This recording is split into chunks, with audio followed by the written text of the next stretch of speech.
लक्ष्मीपति विष्णु भगवान जी की जय। प्यारे भक्तों, आज सुनिए कार्तिक स्नान की 5 छोटी सी कथाएं। एक सासू माँ थी जो कि कार्तिक में नहाया करती थी। 12 कोस जाती 12 कोस आती थी। बहू जो थी वह कठरिया में पानी डालकर कहती, मन चंगा तो कठौती में गंगा। वही गंगा जी आ जाती और वह नहा लेती। एक दिन सासू की नथ बह गई। घर में बहू नहाई तो उसके कपड़े में नथ आ गई। उसने नथ को निकालकर हाथ में रख ली।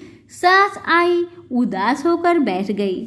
बहू बोली, उदास क्यों बैठी हो सासू माँ? सासू माँ बोली, मेरी नथ गंगा में बह गई। बहू बोली, मेरे हाथ में आ गई है।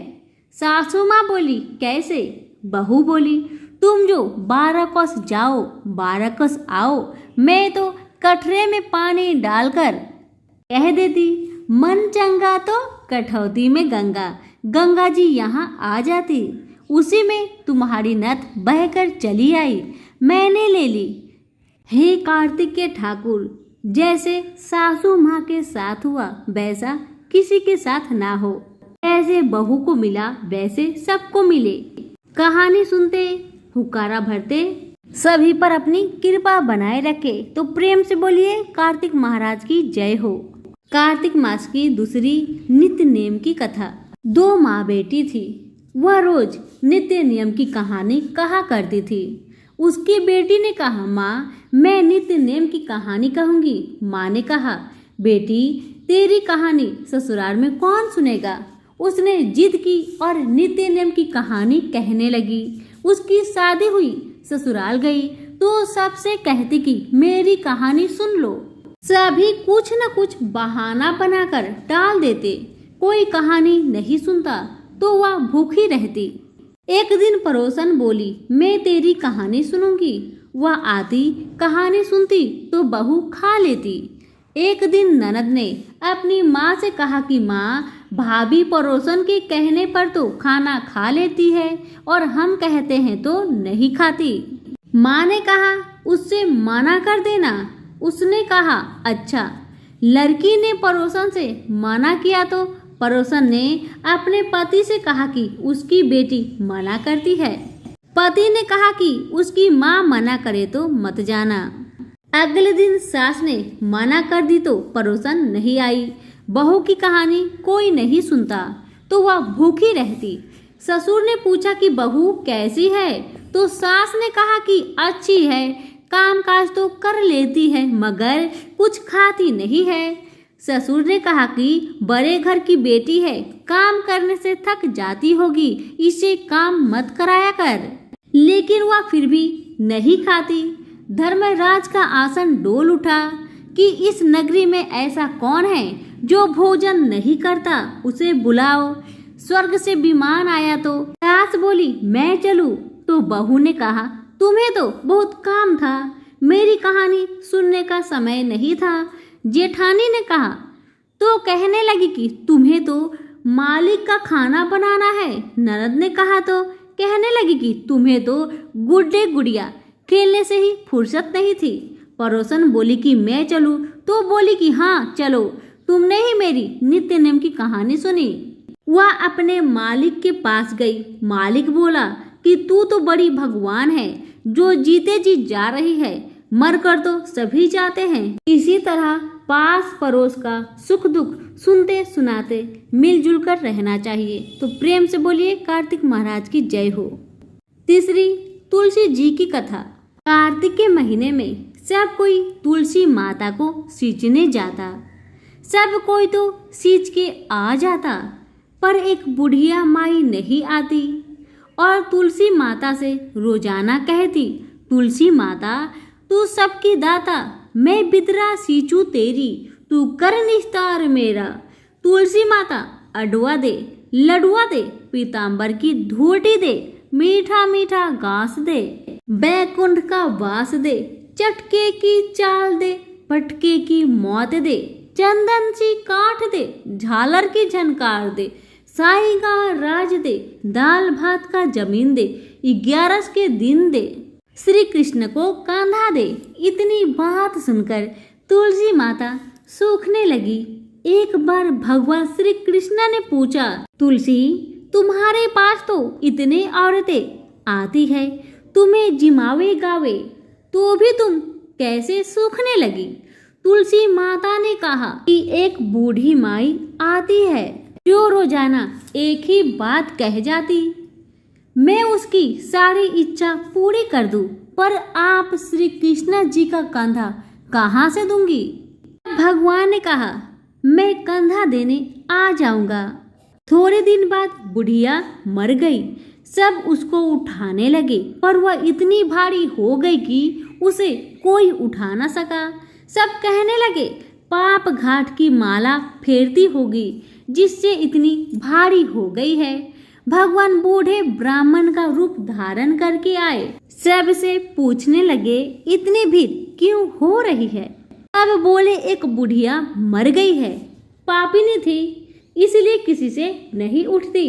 जब भगवान बोले कि इसके कान में मुझे एक बात कहने दो तो यह उठ जाएगी, सबने कहा कि तू भी मन की निकाल ले।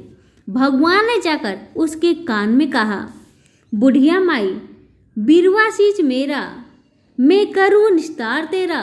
बुढ़िया माई, अडवा ले, गढ़वा ले, पीताम्बर की धोती ले, मीठा मीठा ग्रास ले, बैकुंठ का वास ले, चटके की चाल ले, पटके की मौत ले, चंदन की काठ ले, झालर की झनकार ले, साई का राज ले, दाल भात का जमीन ले, कृष्णा का कांधा ले। इतना सुनते बूढ़ी माई हल्की हो गई।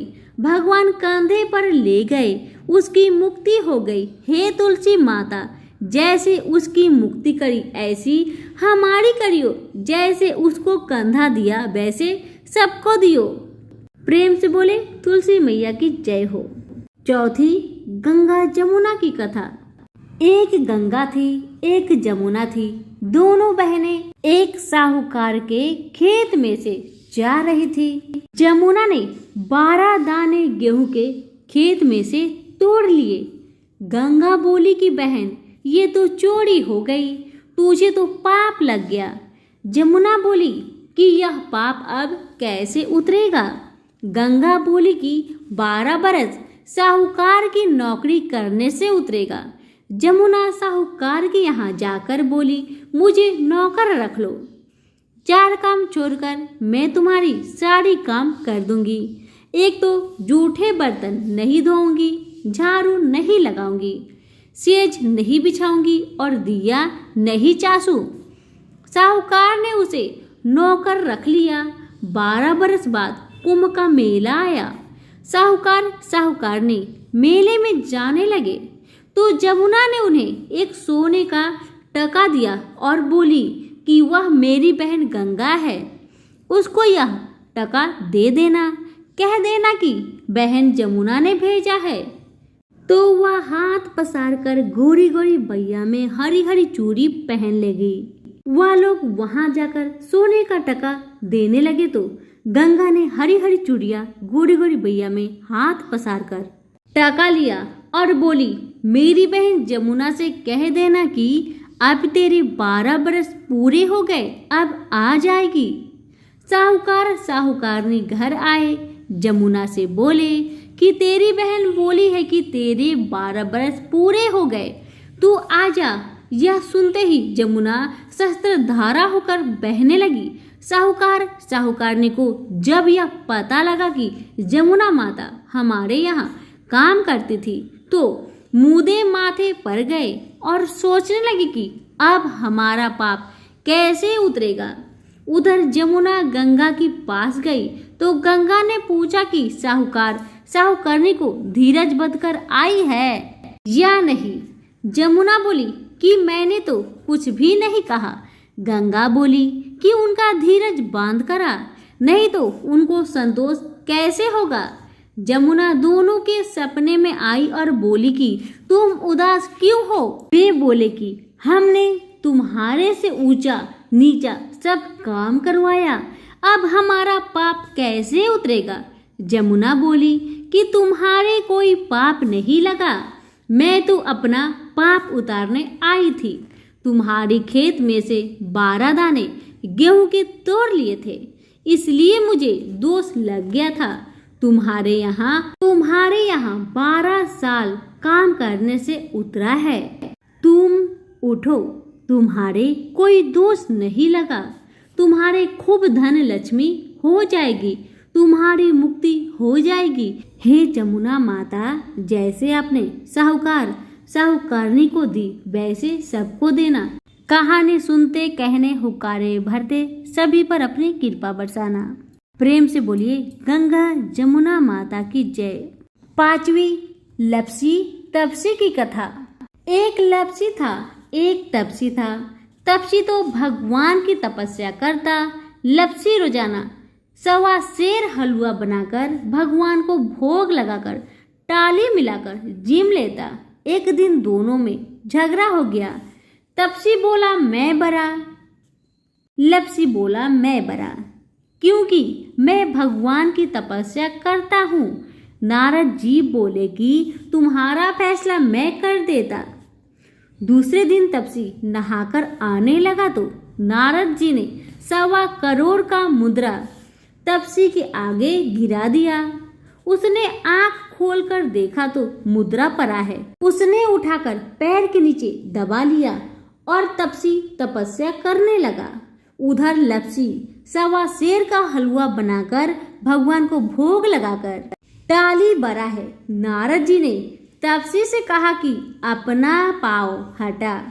पाँव हटाते ही मुद्रा निकला। तब नारद जी बोले कि मुद्रा चुराने से तेरी तपस्या भंग हो गई, इसलिए लपसी बरा है।